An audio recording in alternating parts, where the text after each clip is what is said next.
Today is day 13 of the Newton Teachers Association strike and day number 9 of no school for students due to no settlement of contract negotiation with the school committee that have gone on since October 2022. Since we reported last week, there have been many teacher and student rallies held at either the City Hall or the Ed Center, with hundreds, if not thousands, of parents, students, teachers, and other teachers' unions across the state attending and making their voices heard. On Tuesday afternoon, the Newton School Committee put forth their revised contract proposal to the Newton Teachers Association. That same evening, Chair of the School Committee, Chris Bresky, told the public what changes were presented.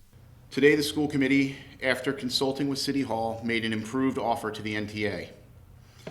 While the offer improved the compensation package for all employees, it acutely focused on providing incremental compensation for our Unit C aides. The response from the union was incremental at best, and it makes me question whether the union really wants a deal.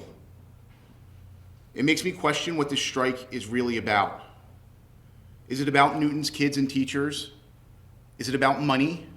Or is it about some other bigger agenda, one where our kids are being used as pawns?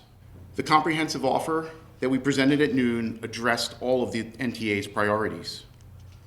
Unit C aides will see their wages rise as much as 40% over the life of the contract.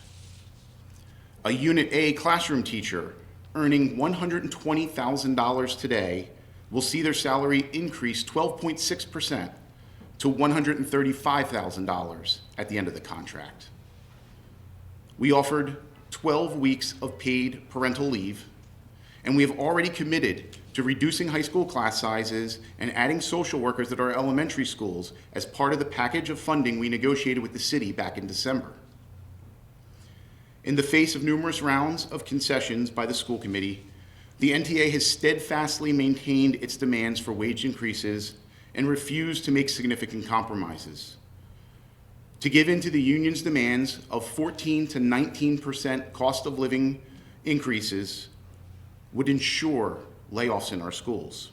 Mayor Fuller was invited by Chair Bresky to join them at the bargaining table to talk with the NTA about the urgency to reopen the schools and show her commitment to the school committee's competitive offer.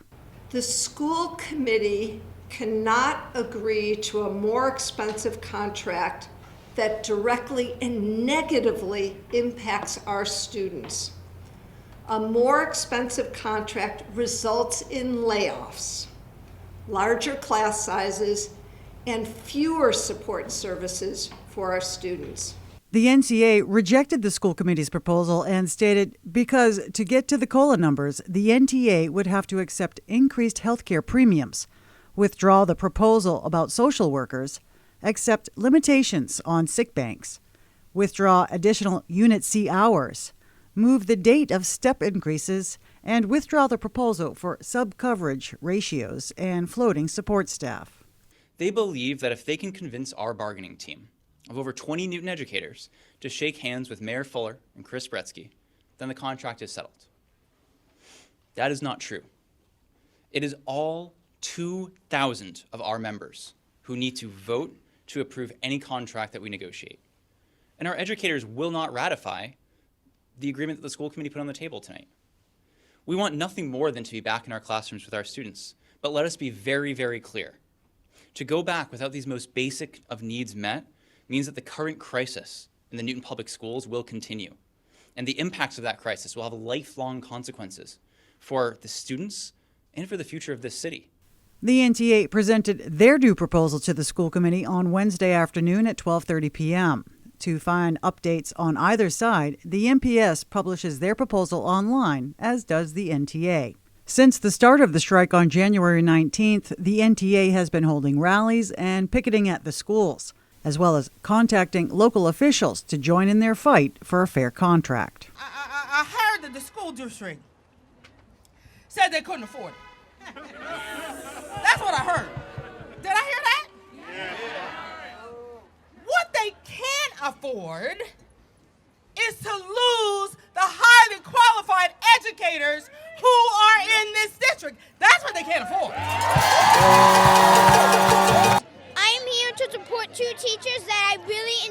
spending time with. My 3rd grade teacher, Miss Tilva, and my 4th grade teacher, Miss Rigder. These 2 teachers have improved me in reading a lot, and I really, really, really hope they get more paid from this contract. I'm grateful to belong to not only this local union, but to one that stretches nationally. The NEA has done incredible things for education over the last, century, and we're happy to see that they have solidarity with us and have support for us. You can watch all of the rallies and press conferences from both sides live on Newton News' YouTube channel at Newton_News. Jen Adams, Newton News.